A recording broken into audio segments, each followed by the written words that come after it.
Hola a todos, bienvenidos a este pequeño momento de lectura donde vamos a seguir avanzando con este libro de San Luis María Griñón de Montfort, de su biografía.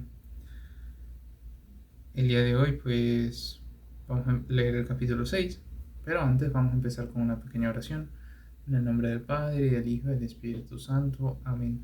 Santísima Virgen María, te damos gracias por este momento que nos estás regalando para poder tener este momento de lectura espiritual de la vida de uno de tus hijos, San Luis María Griñón de Montfort. Te encomendamos esta lectura, mamá. Nada para este lector, todo para ti, para el bien de tanto de mi alma como de los que vamos a compartir. El día de hoy vamos a leer el capítulo 6, que dice Otro Cristo. Y dice, sacerdote para siempre. No tenemos muchos datos sobre las distintas órdenes sagradas que fue recibiendo Luis María, pero podemos dejar a nuestra imaginación penetrar en aquella alma y pensar en que cada orden era un espaldarazo profundo en su espíritu que lo unía más al Señor y llenaba su alma de consuelo, confirmando su esperanza de poder lanzarse al mundo para pregonar las glorias de María y prender el incendio de Dios. Y así llegó el gran día para Montfort, 5 de julio de 1700, sábado de témporas de Pentecostés. Luis María se postra delante del obispo, Monseñor Enrique Balsan de Flamanville, el mismo a quien Luis había acompañado tantas veces al catecismo de Saint-Germain, que había sido nombrado obispo de Elne. Tú eres sacerdote para siempre. La imposición de las manos del obispo. La unción de las manos de Luis María para que todo quede bendecido y consagrado. La entrega del cáliz y la hostia. La misa concelebrada. El ósculo de la paz. El poder perdonar a los hombres. Desde entonces podrá afirmar para siempre, sacerdote e indigno esclavo de Jesús en María. El resto del día lo pasa ante el sagrario, ante un sagrario solitario y escondido, en íntima oración, en consagración constante. Desde su ordenación sacerdotal hasta su primera misa, pasan 8 días de retiro absoluto. ¿Dónde celebrará el primer sacrificio del altar? Nadie puede dudarlo. En el altar de María. En aquella amada capilla de María, que tantas veces había sido testigo de sus suaves efusiones, en aquel altar de María, en donde había celebrado su primera misa, San Juan Bautista de la Salle, con tanta devoción y lágrimas. Asistí a su primera misa, dice Blaine, en el altar más parecía un ángel que un hombre. Espíritu misionero. ¿Qué hacemos aquí? ¿Por qué nos quedamos ociosos cuando en Japón, en la India, perecen tantas almas por falta de predicadores y catequistas? Estas palabras para Montfort seminarista serán un puñal clavado en su alma. Recientemente ordenado sacerdote, un grupo de sulpicianos se marcha al Canadá para llevar la fe a los Pieles Rojas. Sería un buen dato investigar de las Pieles Rojas. Montfort pide ser aceptado como misionero, pero no le conceden su anhelo ardiente. Inflamado, se pierda entre los inmensos bosques, afanado en lograr almas para Cristo. Ha llegado el Señor. Montfort lo sabe. Dios está con él, muy dentro de él, identificado con él. Es otro Cristo, para santificarse y santificar, para ofrecer, para bautizar, bendecir, predicar, amar a María y hacer que todos los hombres la amen. Desea cuanto antes salir a la palestra. Es luz y sal para los hombres. Los sulpicianos le ofrecen que se quede en San Sulpicio, mientras no le nombren para algún puesto sacerdotal. Montfort acepta agradecido. Ellos quieren que se adhiera a su instituto. Se lo proponen. Pero Luis María es incapaz de aguantar una vida sedentaria y de encierro en una casa.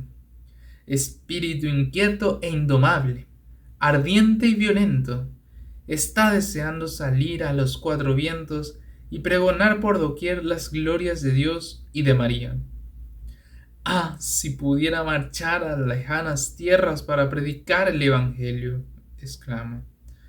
Sin embargo, aquellos días de recogimiento postsacerdotal en San Sulpicio le servirán para la continua meditación, para preparar programas de apostolado. Hace unos esquemas de homilía. Se une a Dios cada mañana en el santo sacrificio, a los pies de la Señora. Señora con S mayúscula, que es María, la que mejor le puede dar a conocer el fruto bendito de su vientre. En Nantes conoce la desilusión. El padre Renato Lévesque era un santo sacerdote, celoso y apostólico. Había recorrido toda Francia dando misiones. Luego reúne unos cuantos sacerdotes en Nantes con el fin de adiestrarlos en la obra de las misiones y retiros. En la parroquia de San Clemente vivía aquella comunidad de eclesiásticos. El padre Lévesque es ya muy anciano. Busca un sacerdote joven y docto, capaz de continuar su obra. Los sulpicianos le indican a Luis María. Este vio colmados todos sus deseos: dedicarse a las misiones, poder recorrer pueblos y ciudades predicando las verdades eternas, hablando de Dios y de María. Lévesque era en verdad un inmejorable eclesiástico, pero su comunidad no se le parecía. Luis María nos describe como nadie aquella situación en una carta al rector de San Sulpicio. Contrariamente a lo que suponía, no he encontrado aquí lo que esperaba. Ansiaba, al igual que usted, adiestrarme en las misiones y de modo especial en la enseñanza del catecismo a los pobres, que es lo que más me atrae. Pero nada de esto hago, ni siquiera sé si lo podré hacer algún día, pues el personal que aquí hay es escaso y sin experiencia, salvo el padre Lévesque, el cual, debido a su edad avanzada, no se halla en condiciones de dar misiones. Y si su fervor, que es grande, a ello le moviera, el padre de Joncheres o Joncheres, como me lo dijo, se lo impediría.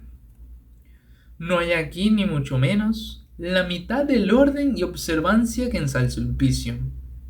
Y me parece que mientras las cosas sigan como están, no podrán ser de otro modo, pues es menester tener presente que en esta casa hay 4 clases de personas, por no decir 5, cuyos fines e intenciones son del todo diferentes.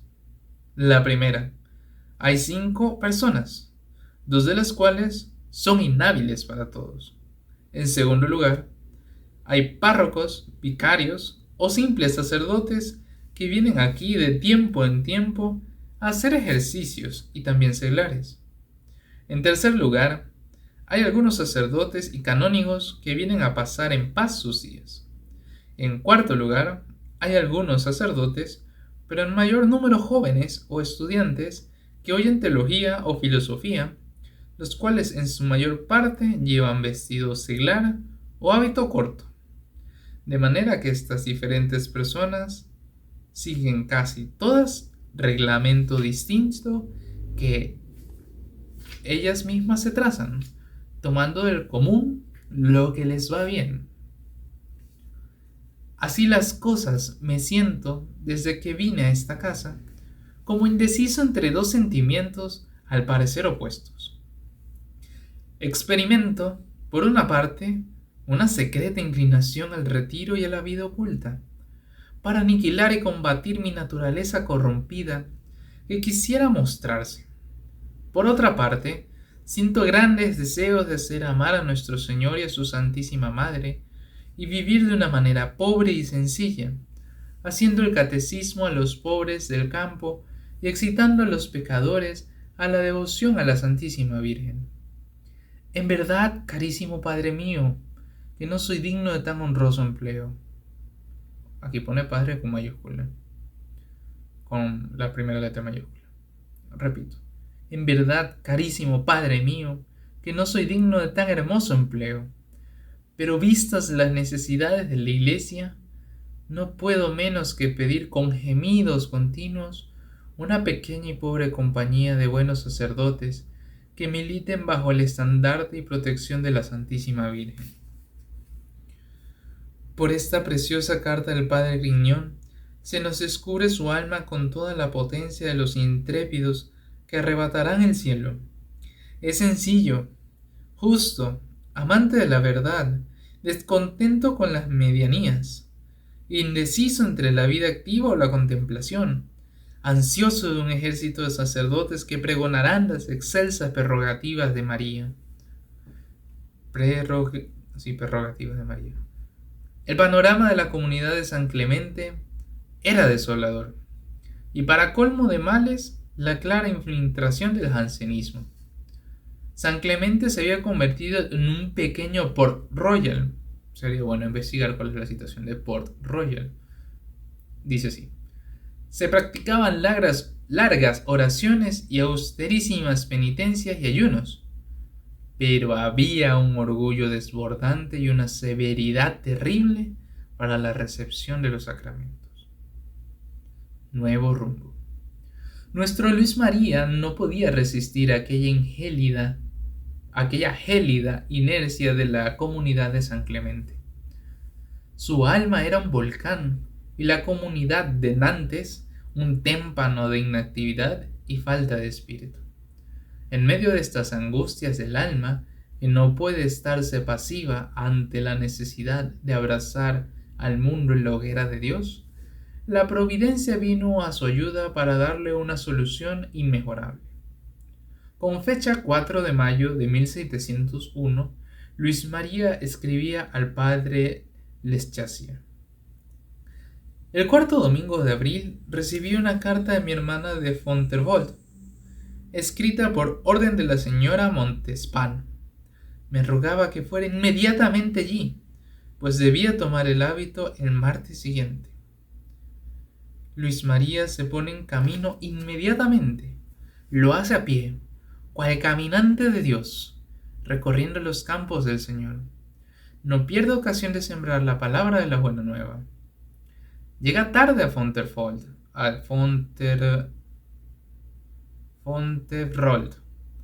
Su hermana había tomado el hábito el día anterior, pero todos lo reciben con inmensas atenciones. La señora Montespan me preguntó qué quería hacer, a lo que contesté sencillamente que me proponía trabajar en la salvación de los pobres, mis hermanos. Entonces ella me dijo que aprobaba plenamente mis proyectos, tanto más cuanto que sabía por experiencia que la educación religiosa de los pobres estaba muy descuidada. Luego añadió que si yo lo deseaba, me podría obtener una canonjía dependiente de ella. Pero yo humildemente le di las gracias, mas rehusé la oferta alegando que no quería cambiar las ventajas de vivir abandonado a la divina providencia por las de una canonjía o beneficio. La gran dama fue así descubriendo toda la profundidad de aquella alma apostólica. Le toma un inmenso precio. Aconseja a Luis María que fuera a presentarse y ponerse a disposición del obispo de Poitiers, Monseñor Girard, quien había sido preceptor de sus hijos. Aquí termina el capítulo 6. No nos hemos detenido tanto en comentarios, pero podemos ver aquí al celo apostólico que se llama de Luis María, al ser sacerdote, al ser ordenado. Y cómo reconocía, en su dolor de un ambiente, de estar en una comunidad que no tiene ese amor a Jesús, que no tiene ese amor a María. Pero no se rinde, porque él todo lo quiere hacer por amor a Dios. Su vocación, en respuesta a su vocación, si podemos meditar en lo que dice, es: este lugar es muy desolado, este lugar es muy frío para un corazón tan ardiente, para sus anhelos tan grandes, pero decía: Señor, si tú quieres, aquí estaré. pero lo único que pedía, porque uno también puede pedirle a Dios, clamarle a Dios sus dolores, decía, por favor, dame sacerdotes que amen a la Virgen, porque esa es la unión de la comunidad de Luis María. No necesitamos pensar iguales, no, la diversidad en la iglesia es muy rica, pero tenemos que tener principios iguales, eso sí, pilares iguales. ¿A qué me refiero? Todos tenemos el pilar del amor a la Virgen. Todos tenemos incluso temperamentos diferentes. Entonces, y te podemos entender las cosas de maneras diferentes. Eso sí, la verdad es una sola. Pero cada uno puede ver una cara de la verdad. Que todas son integrales, todas son orgánicas. No es que la verdad aquí es una y aquí es otra, sino que, por ejemplo, la verdad de Cristo crucificado es un acto de amor, pero también es un acto de redención. Entonces tal vez alguien profundice más en el amor y otro más en la redención, pero son un mismo amor. Entonces esto es importante entenderlo. Entonces podemos ver el celo y la sencillez, porque San Luis María quería vivir también pobre, para ser uno con los pobres y siendo pobre, predicar a un pobre muy grande, que es Jesús, el que murió en la cruz, el que nació pobre en el establo de Belén. Santísima Virgen María, te damos gracias por este momento de lectura que acabamos de tener. Te pedimos graves en nuestros corazones las palabras, los mensajes que tú hayas dado a través de esta lectura para cada uno de nosotros. San Luis María Griñón de Montfort, ruega por nosotros. En el nombre del Padre, y del Hijo, y del Espíritu Santo. Amén. Santo día.